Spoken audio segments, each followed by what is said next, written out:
Hi, அனைவருக்கும் வணக்கம். நம்ம இன்றைக்கி என்ன பார்க்க போகிறோம்னு பார்த்தீங்கன்னா, இப்போ தமிழக கவர்மெண்ட்டு பார்த்திங்கன்னா லஞ்ச ஒழிப்பு இயக்குனராக திரு அருண் அவர்களை போட்டிருக்காங்க, அப்பாயின்மெண்ட் போட்டிருக்காங்க. லஞ்ச ஒழிப்புக்கு இயக்குனராக அருண் போட்டிருக்காங்க.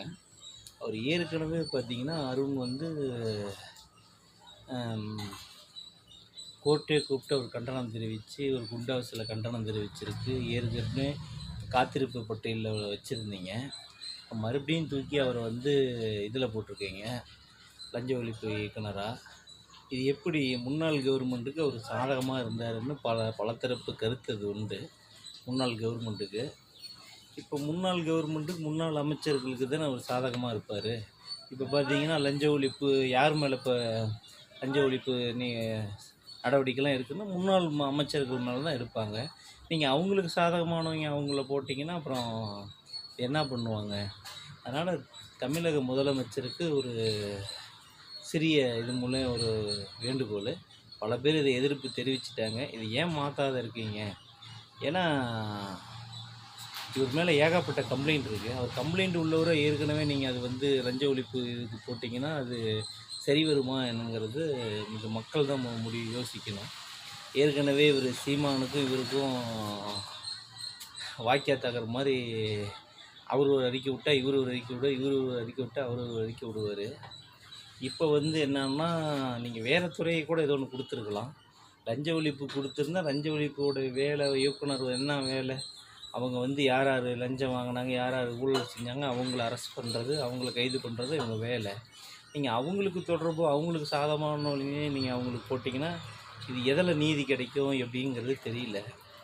இப்போ ஏற்கனவே இப்போ டிவிகேவில் ஒருத்தர் செங்கல் சோலையில் 1,00,000 யாருக்கு காசு கேட்டார், மிரட்டினார் அப்படிங்கிறதுக்கோசம் அவர் கட்சியை விட்டு தூக்குனீங்க. ஓகே, அது செங்கல் சோலையாலெல்லாம் போராட்டம் பண்ணாங்க. இப்போ நீங்கள் இப்படியாப்பட்ட ஒரு அதிகாரி நீங்கள் போட்டிங்கன்னா கோடிக்கணக்கில் இதாகல ஆகும். இப்போ ஊழலில் நிறையும். ஏற்கனவே இந்த ஒப்பந்த கான்ட்ராக்டரை எடுக்கிற சங்கத்தில் இருக்கிறவர் நேற்று ஒரு அறிக்கை விட்டுறாரு. அவர் என்ன சொன்னார்? நாங்கள் 100% எல்லாத்துக்கும் லஞ்சம் கொடுத்துட்டு தான் வரோம். அமைச்சருக்கு 10%, எம்எல்ஏக்கு 4%, கவுன்சிலருக்கு 1%, மொத்தம் 15% நாங்கள் கொடுக்குறோம். ஊழல் இல்லாமல் எதுவும் நடக்காது, லஞ்சம் இல்லாமல் எதுவுமே நடக்காதுங்கிறாங்க. அப்போ அப்படி இருக்கக்குள்ள இப்போ இந்த கரெக்டாக வாங்கிட்டு போனாங்கன்னு அவரே பப்ளிக்கே சொல்கிறாரு.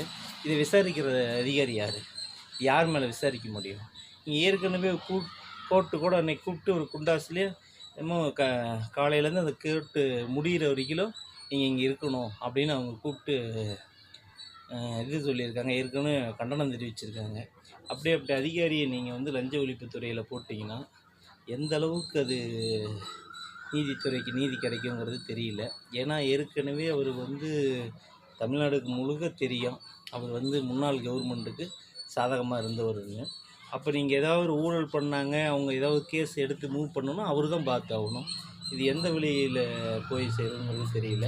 ஏற்கனவே ஏகப்பட்ட பத்திரிகையாளர் ஏகப்பட்ட எல்லாருமே எதிர்ப்பு தெரிவிச்சிருக்கிறாங்க. அதை மறுபரிசீலனையில் செய்தால் நல்லாயிருக்கும். வேறு யாராவது ஒரு நல்ல அதிகாரியாக போட்டிங்கன்னா நல்லாயிருக்கும். ஏன்னா இது எப்படி இருக்குன்னா, பூனைக்கு பாலுக்கு பூனையை கொண்டு போய் பாதுகாப்பு கொடுக்குற மாதிரி இருக்குது.